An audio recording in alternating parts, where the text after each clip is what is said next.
Hey, Tazzen, I have a question of most importance for you. What kind of animal is a mountain chicken? Is it a bird? That's exactly what they want you to think, but no, it's a frog!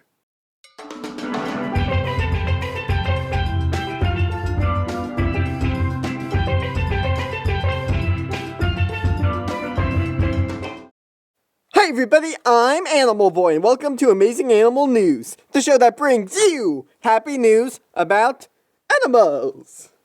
As I told Tazzen in the intro, a mountain chicken is a type of large frog found in the Caribbean. He's a Caribbean amphibian. He likes to hop in the tropical sea, a Caribbean amphibian, a frog in the coconut tree.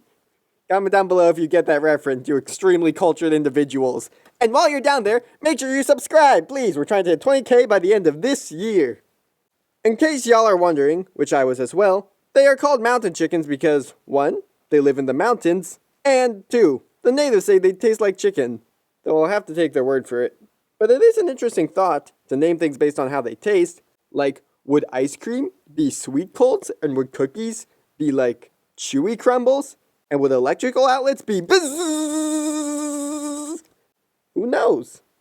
If there has been any threat to any animal on Earth, it is most likely that the mountain chicken has also faced that threat. Seriously, these guys have had a rough time. They have faced overhunting, they have faced pollution, they have faced deforestation, and they have faced the worst fear of any island species: invasive mongooses.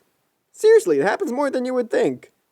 But the worst of all of their threats is amphibian chytridiomycosis, aka frog fungal disease. This disease is the Thanos of the amphibian world. It has caused the decline of 500 amphibian species and the extinction of 90. And the worst part is, this has all taken place in the past 50 years. That is scary.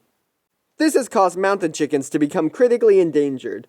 They used to be found all over the Caribbean, but due to this disease, are now only being found on the island of Montserrat. However, we have some good news, because 21 mountain chickens were just found on the island of Dominica, and they are no longer extinct there. Make that 2, count them, 1, 2 islands with mountain chickens. And a lot of really cool things were found about these mountain chickens as well.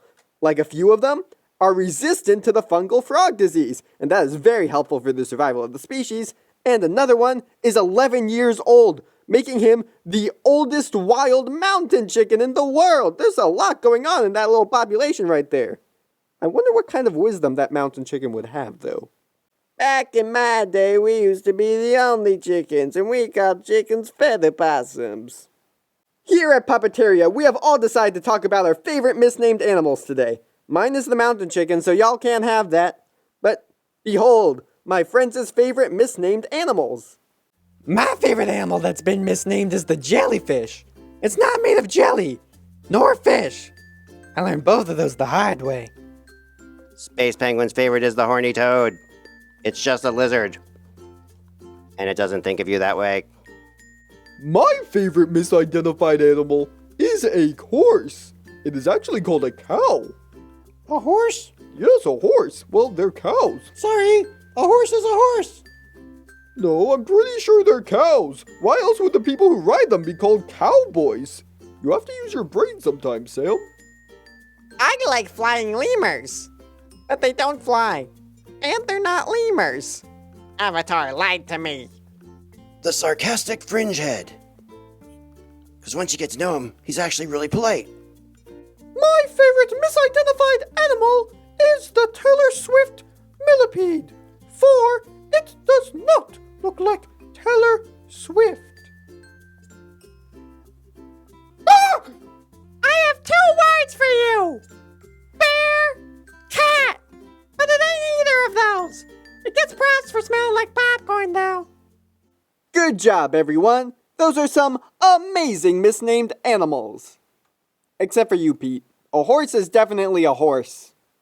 One thing these conservationists have to be careful about if they choose to breed these fungal-resistant mountain chickens is the bottleneck effect. Yippee! Science time! Bring out your notes from biology class and the Amoeba Sisters video because we are talking about the most scientific of all of the scientific topics. The bottleneck effect occurs when a population of many organisms is reduced to just a few individuals, but then grows back in size. Any genes present in these few individuals will now be present, more commonly, in all of these individuals, since they are all descendants from them. If that makes any sense. But not all of the genes left are good. I'll give an example. In 1775, the island of the Pingelap Atoll received a devastating typhoon. It was a tragedy, and most of the people on the island died. However, a few of them did survive and repopulated the island. One of the survivors, though, had total achromatopsia, aka black and white color blindness. This is how they saw the world. Today, while this kind of color blindness is rare, occurring in roughly 1 out of every 30,000 individuals, on the island of Pingelap, roughly 10% of the population has this kind of color blindness, because the genes of the survivors dispersed and became more common.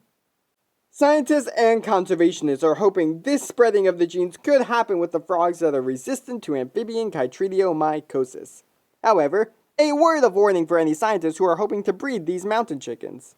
If they have any other conditions that makes them less fit to survive in the wild, maybe they have weak legs, maybe they can't drive, maybe they call french fries chips. If they have any of these and produce more and more and more offspring, these traits will become more common in the general population and could cause these frogs to go extinct in a completely unexpected way. Have a good day, and remember folks, why did the mountain chicken cross the road? He was playing Frogger! See ya!